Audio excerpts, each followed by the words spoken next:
Baptis Anugerah Indonesia yang dikasihi dan diberkati oleh Tuhan Yesus Kristus. Pembangunan bidang agama merupakan salah satu dimensi penting dalam kehidupan berbangsa dan bertanah air, karena menjadi fondasi bagi kokoh dan kuatnya sebuah bangsa yang beradab.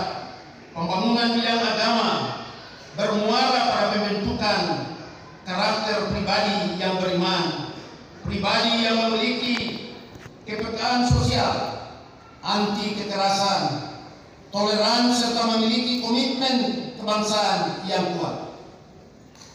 Pembangunan bidang agama menjadi sangat penting dan mendesak karena bertujuan mengokohkan kerukunan dan kedamaian di tengah masyarakat Indonesia yang plural dan majmuk.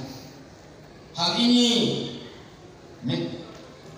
menjadikan pembangunan bidang agama sebagai salah satu pilar penting suksesnya pembangunan nasional. Bapak Ibu hadirin yang saya hormati dan seluruh peserta Kongres Gereja Baptis Anugerah Indonesia yang saya kasih dalam kasih Tuhan Yesus Kristus. Kebijakan pembangunan nasional di bidang agama saat ini diharapkan pada upaya untuk meningkatkan kualitas kesalahan umat beragama, meningkatkan kualitas pendidikan keagamaan, serta penguatan harmoni kerukunan umat beragama melalui implementasi moderasi beragama. Pemerintah melalui berbagai kebijakan dan regulasi terus mendorong percepatan pembangunan bidang agama, baik di tingkat nasional, provinsi maupun kabupaten kota. Peraturan Menteri Agama Republik Indonesia Nomor 1364 Tahun 2022 tentang percepatan pembangunan kesejahteraan bidang agama di Papua merupakan salah satu bentuk perhatian pemerintah untuk mendorong percepatan pembangunan bidang agama di Papua. Hal ini dimaksudkan agar pembangunan bidang agama di setiap tingkatan dapat dilaksanakan secara stimulan, sehingga dampak yang dihasilkan akan lebih besar dan luas bagi masyarakat dan umat beragama. Bapak Ibu hadirin yang saya hormati dan seluruh peserta Kongres Gereja Baptis Anugerah Indonesia yang dikasihi dan diberkati oleh Tuhan.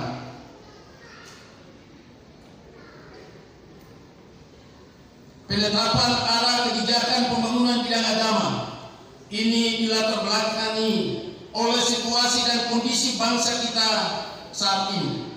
Saat ini bangsa kita sedang dihadapkan dengan berbagai tantangan, baik dari dalam maupun juga dari luar negeri. Gereja transnasionalisme yang menumbuhkan kelompok ekstrim beragama, radikalisme, terorisme, serta munculnya ideologi baru yang bertentangan dengan Pancasila dan Undang-Undang Dasar 1945. Semakin merajalela munculnya kapitalisme global yang semakin melemahkan nilai-nilai agama, mulai berdampak pada lemahnya pembentukan karakter dan kehidupan. Kehidupan spiritual kaum muda yang kokoh dan berintegritas, maraknya perilaku intoleran, politik identitas, dan kekerasan yang mengatasnamakan agama menjadi indikasi penyebaran paham-paham radikal di tengah masyarakat. Banyak dari masyarakat, terutama kaum muda dan juga para pelajar yang terpapar radikalisme bahkan juga masuk sampai ke lembaga-lembaga pendidikan yang merupakan tempat pembentukan karakter generasi muda harapan bangsa ke depan. Bapak Ibu hadirin. Ini seperti kami itu 6 pelaksanaan kongres di Kota Sorong ini adalah keputusan hasil Kongres kelima di Bali. Kongres ini akan berlangsung sampai dengan hari Kamis. Tadi sudah ceramah dari beberapa narasumber yang akan memberikan penguatan atau membuka wawasan dari semua peserta, sehingga nanti masuk pada persidangan Kongres, yaitu mereka bisa menjadikan referensi untuk diskusi-diskusi selanjutnya. Acara untuk ceramah dari berbagai narasumber ini selesai hari ini, nanti malam sekitar jam 7. Selanjutnya akan dimulai dengan persidangan. Persidangan itu akan dimulai besok jam 8. Sebagaimana biasanya nanti kalau sudah masuk di persidangan ini, pertama adalah memilih pimpinan sidang. Pimpinan sidang ini biasanya terdiri dari beberapa unsur. Unsur BPP, unsur jemaat, dan ya dari peserta dan unsur dari wilayah. Persidangan ini akan dimulai dengan pemilihan pimpinan sidang, pembahasan tata tertib, penetapan tata tertib, dan dilanjutkan dengan pembahasan anggaran dasar dan anggaran rumah tangga Gereja Baptis Indonesia. Kita punya anggaran dasar dan rumah tangga sudah ada. Tapi karena tugas Kongres salah satunya itu. Ini juga rencana untuk tahun ini, Kongres kali ini kita akan melakukan amandemen anggaran dasar dan anggaran rumah tangga. Kita sesuaikan dengan perkembangan yang ada saat ini. Setelah pembahasan anggaran dasar dan anggaran rumah tangga akan dilanjutkan dengan laporan pertanggungjawaban dari BPP. Masa layan 2018-2020. Setelah laporan pertanggungjawaban dilanjutkan dengan rapat-rapat komisi. Akan kurang lebih ada sekitar 5 komisi. 5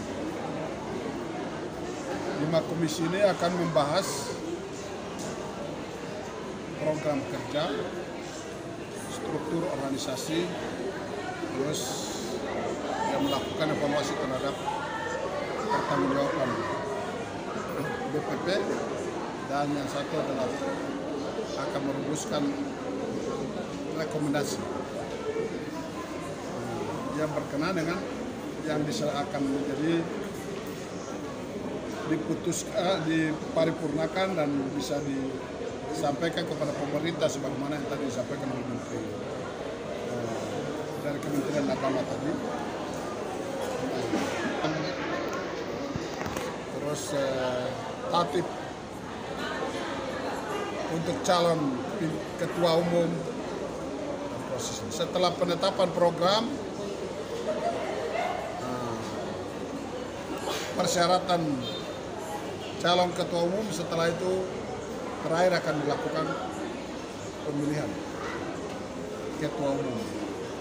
BPP masa layan 2023-2028. Pak Ketua, tadi ada kunjungan Wapres di Sorong sendiri dan dia mengangkat isu tentang perdamaian. Itu sebabnya akan ada satu komisi khusus yang akan membahas berbagai isu-isu strategis, masalah pendidikan, kesehatan, masalah keamanan, masalah bagaimana memberdayakan orang Papua, bagaimana situasi menghadapi pemilu 2024, ini akan didiskusikan oleh satu komisi tersendiri, tapi itu hasil rumusannya akan dibawa di paripurna, akan disampaikan di paripurna. Setelah kita mengalami kesepakatan, itu akan ditetapkan. Nanti setelah kita tetapkan, setelah Kongres ini, BPP yang baru terpilih akan didoakan dan mereka lah yang akan mendistribusikan. ini kepada berbagai pihak yang berkompeten berkenaan dengan apa-apa yang kita rumuskan. Nah, itu penting. Jadi bukan hanya isu keamanan, berbagai isu strategis yang lain juga akan. Bapak, ini pandangan GBI terhadap momentum di 2024 ini bagaimana, ada bagi kalau saya sih tidak bisa berbicara atas nama GBI, nanti mungkin ketua umum. Tapi prinsipnya bahwa kita semua berharap bahwa pemilu 2024 ini sangat menentukan keberlanjutan kepemimpinan nasional maupun kita di daerah, apalagi dengan hadirnya provinsi Papua Barat Daya yang kebetulan baru. Nah, ditambah dengan provinsi-provinsi lain di tanah Papua. Bapak, kita harap bahwa semua orang yang ada di atas tanah ini, di Papua Barat Daya maupun di tanah Papua ini, harus memanfaatkan momentum ini secara baik untuk pertama bagi para kandidat calon legislatif ataupun nanti ada calon kepala daerah, mereka harus mampu menawarkan gagasan, program yang bisa dapat dilaksanakan pada waktunya nanti kalau mereka mendapatkan kepercayaan. Terus pemilu ini juga harus kita harapkan semua mereka yang terlibat ini harus dewasa, harus menawarkan gagasan, pikiran, ide, tidak diskriminatif atau tidak melakukan hal-hal yang merugikan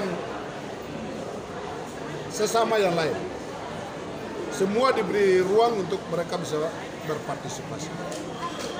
Nah, yang mau mencalonkan diri, yang dicalonkan, silakan. Toh terakhir kita harapkan kita semua berdoa dan mendorong supaya masyarakat yang akan menggunakan hak pilih mereka gunakan sesuai dengan hak pilih mereka. Secara demokratis memilih pemimpin mereka, baik anggota DPRD di kabupaten kota maupun di provinsi sampai di tingkat nasional, termasuk di dalamnya DPD. Dan nanti di bulan November pemilu kada, baik wali kota, bupati maupun gubernur. Kita harapkan pesta ini dilaksanakan secara demokratis dan memberi ruang semua, tanpa harus ada tekanan, tanpa harus ada kekerasan, tanpa harus ada apalagi diskriminatif, apalagi sara. Ya, mereka ini akan memberi, ya, membawa materi yang intinya hanya untuk penguatan para hamba-hamba Tuhan. Ini jam 3 ini kami akan lanjut dengan ceramah-ceramah. Masuk dari Amerika Selatan. Masuk dari Amerika Selatan. Mereka kan memang konsen di situ.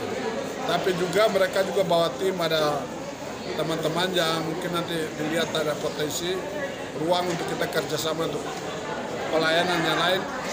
Nah, itu yang nanti didiskusikan. Tapi intinya mereka akan menyampaikan materi penguatan kapasitas para gembala dari sisi teologi. Itu mereka yang memiliki hak suara, yaitu dari jemaat. Dari jemaat diusulkan melalui wilayah. Sampai dengan hari ini saya sendiri belum tahu. Tapi kita harapkan bahwa nanti setelah mulai besok persidangan,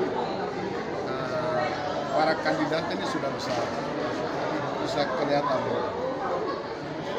Kita harap sih semua proses ini berlangsung dalam keadaan lancar, tertib, dan sukses. Mudah-mudahan bersilakan berdiri.